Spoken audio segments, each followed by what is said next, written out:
Hello and welcome to 103.7 WPWL Pawling Public Radio and the Voices of Trinity-Pawling. I'm your host, Louis Inglaterra, and tonight we have a special show tonight. We are featuring a winter project that we have been doing at Trinity-Pawling. We've talked about winter projects on the show, and we'll have one here tonight for the show. So, Hi, I'm Louis Inglaterra, class of 2017, and I am one of the co-founders of the Voices of Trinity-Pawling radio show. I've started the club with the record club that I've started freshman year. I love the radio show. It's been so much fun being able to play records and exploring my passions on the show. Every night I do a different theme of records, playing different kind of music, talking about it. And we're back here on 103.7 WPWL Pawling Public Radio and the Voices of Trinity-Pawling. We just listened to the Beatles' 1965 album, The Beatles 65, and their first two tracks, No Reply and I'm a Loser.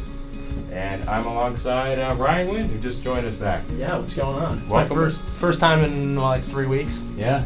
It's been long enough. The whole idea began, I was asked to be on the Pawling Public Radio Education Committee a few years ago. And we concurrently, I believe, were starting the record club. And then there was a show entitled Vinyl and New Arrivals.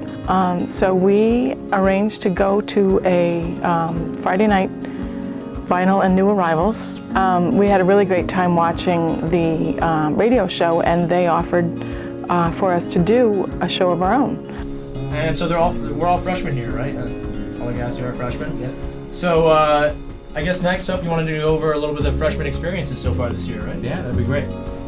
So if you guys want to go one by one and kind of just talk about how your year's been so far, what kind of attracted you to Trinity-Pawling in the first place, and I don't know, I guess how you came to school and how it's been going so far.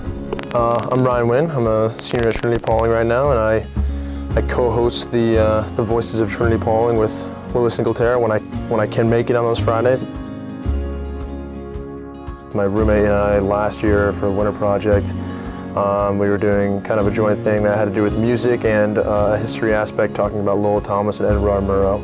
We added a little history to it. We put the history of Pawling, which has a very rich broadcast history. Lowell Thomas and Edward R. Murrow were both residents of Pawling, so we asked them to do a little research on that aspect and combine it with their original music, which they were creating at the time. And we wanted a cool way to kind of put all of it together into one final presentation, and it ended up being a radio show. I think they thought the whole hour was going to be daunting, that they would never be able to fill that amount of time, but they did it beautifully, and we decided it was so much fun we'd do a regular Friday night radio show. So we went down to the Pawling Public Radio Station, and we had an hour slot, which, as Mrs. Foster's touched on, is something that we were nervous about to start because we didn't know if we had enough information to fill up an hour. We ended up doing really well. It went smoothly, and it kind of opened up, I guess another passion of mine that I'm definitely more interested in now. But I love it. I love to entertain. I hope the stuff that we do on the show is entertaining for the most part. And it's just kind of been a fun experience. I'm really excited to continue this in college and definitely come back for Voices of Trinity-Pawling as a guest star.